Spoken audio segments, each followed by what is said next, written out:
어제죠. 백원우 전 청와대 민정비서관 산하 특감반에서 일었던 검찰 수사관이 숨진 채 발견됐습니다. 근데 해당 수사관은 이제 서울중앙지검의 참고인 자격으로 조사받기 몇 시간 전에 이렇게 극단적인 선택을 한 거 알려졌어요. 조금 전에 이제 박 의원 대화하다 끊어졌는데 먼저 마이크를 드릴게요.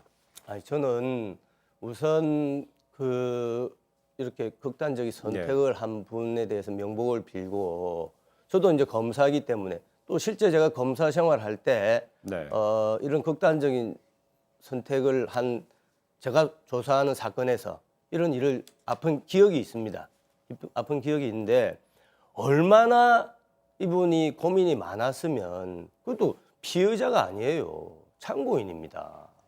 그러니까 여기에는 우리 국민들이 진짜 상상도 하기 힘든 그런 아주 엄청난 곡절이 숨어 있을 가능성이 많은 거죠. 그런데 방금 오늘 제가 여기 방송국에 오면서 인터넷을 보니까 청와대 대변인이 이 고인은 무슨 지금 세간에 이제 논의가 되는 울산시장 무슨 하명 사건이다 이런 거하고는 전혀 관계가 없는 사람이다. 그러면은 이분이 왜 그런 극단적인 선택을 했겠습니까? 네.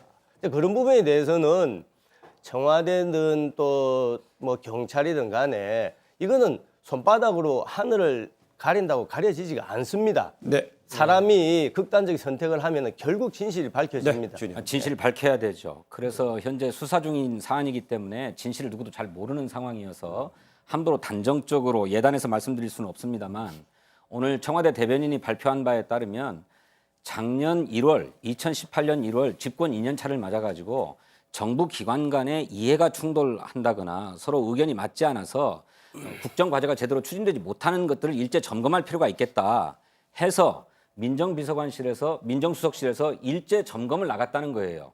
그 중에 이 문제가 되는 A 씨라고 하는 수사관은 울산에 있는 고래고기 사건에 대해서 조사하기 위해서 내려갔다는 것 아닙니까? 그런데 이런 사람에 대해서 김기현 울산시장에 대한 수사를 압박하고 하명 수사를 독촉하기 위해서 간 것처럼 온갖 흘러나오는 얘기들을 가지고 짜맞추게 하니까 본인으로서 굉장히 억울했다라고 하는 정황이 있는 거잖아요. 네. 그러니 어째서 그 A 씨가 죽음에 이르기까지 했는지 그 과정을 낱낱이 밝혀야 되겠다라고 하는 것이 청와대의 입장입니다. 이분이 제가 듣기로 이제 검찰에서 상당히 유능하고 또 성실한 수사관이었다. 네.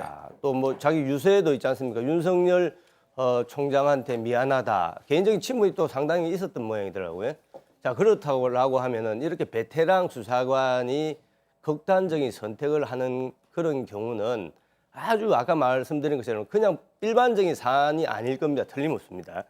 지금 고래고기 사건 이야기를 하셨는데 그것은 작년 1월이라면서요.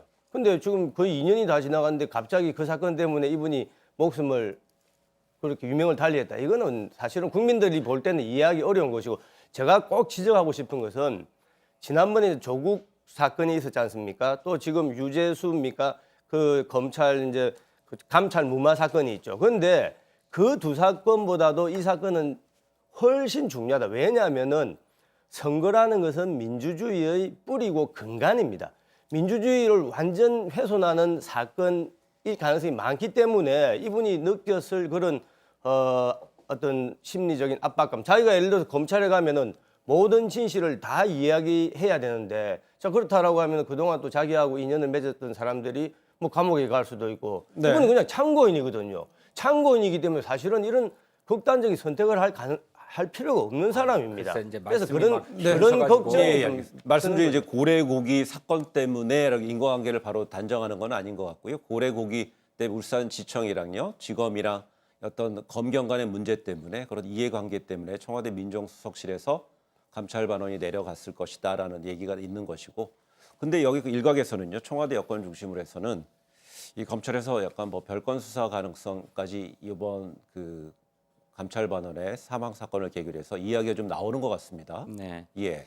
이제 섣불리 예단할 수는 없는 예. 문제고 별개 사건으로도 이미 고발이 접수돼 있어서 이 문제에 대해서 수사를 해왔다라고 네. 하는 것이 검찰의 입장이기 때문에 단정 지을 수는 없습니다만 이것이 조국 전 장관이 민정수석을 지냈기 때문에 조국 장관을 겨냥한 수사가 아니냐. 그리고 이미 조국 장관 일가족에 관한 문제들은 검찰이 뭐 3개월 가까이 수사를 해왔지만 이렇다 하게 조국 장관에 대해서 기소를 할 수 없는 형편이니까 또 이런 새로운 사안을 들이밀어 가지고 이른바 조국 장관을 탈탈 털어보겠다는 게 아니냐라고 하는 일각의 의혹이 있고 네. 우리 국민들의 많은 수가 또 그런 의심을 하고 있는 상황이에요. 거듭 말씀드리지만 말씀하신 대로 무슨 죄가 있고 그 죄 때문에 다른 사람에게 피해를 줄까 봐서 극단적인 선택을 할 수도 있지만 또 동시에 본인으로서는 적법하게 자기의 임무를 수행했음에도 불구하고 온갖 보도들이 난무하면서 마치도 불법 함영 수사의 하수인인 것처럼 보도되는 것에 대해서 너무나 억울하기 때문에 그런 극단적인 선택을 했을 수도 있는 것 아닙니까? 그러니 이 문제는 정치적으로 왈가왈부할 문제가 아니라 검찰의 수사 결과나 이런 건 지켜봐야 된다. 네, 이렇게 이렇게 생각합니다. 맞습니다. 저도 똑같은 생각인데 다만 이제 그 고인의 그런 극단적인 선택, 죽음 앞에서 이걸 뭐 정치적으로 활용해서는 안 되겠죠. 그런데 또 이런 사건이 생겼다고 해서 검찰 수사가 뭔가 압박이 되어 그러니까 쉽게 말해서 뭔가 검찰이 별건 수사다, 강압 수사를 했다 이렇게 지레 예단하는 것도 상당히 저는 조심해야 된다. 왜냐하면은 그 고인이 유서에 오히려 윤석열 총장한테 미안하다라고 했지 않습니까? 그거는 검찰에 대한 그게 아닙니다. 그거는.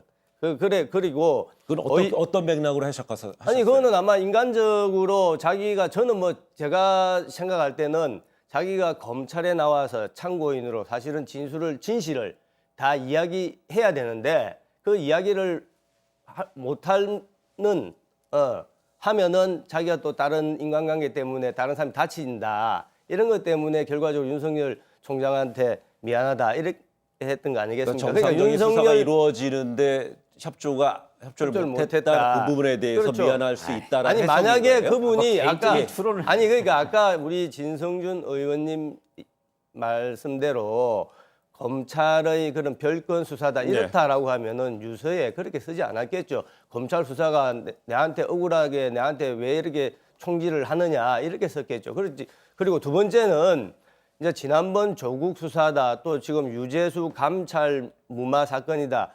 지금 이번에 이제 세 번째 사건이지 않습니까? 오면서 저는 사실 그런 느낌을 가지고 있습니다. 청와대에서 느끼는 검찰에 대한 불편함. 이제 이런 것 때문에 어떤 윤석열 수사에 대한 흠집내기의 일환으로 이번 이 수사관의 극단적인 어떤 죽음을 뭐 별건 수사다 이렇게 이제 언론 플레이하는 거 아니냐. 저는 하여튼 뭐 이런 거는 좀 조심해야 된다.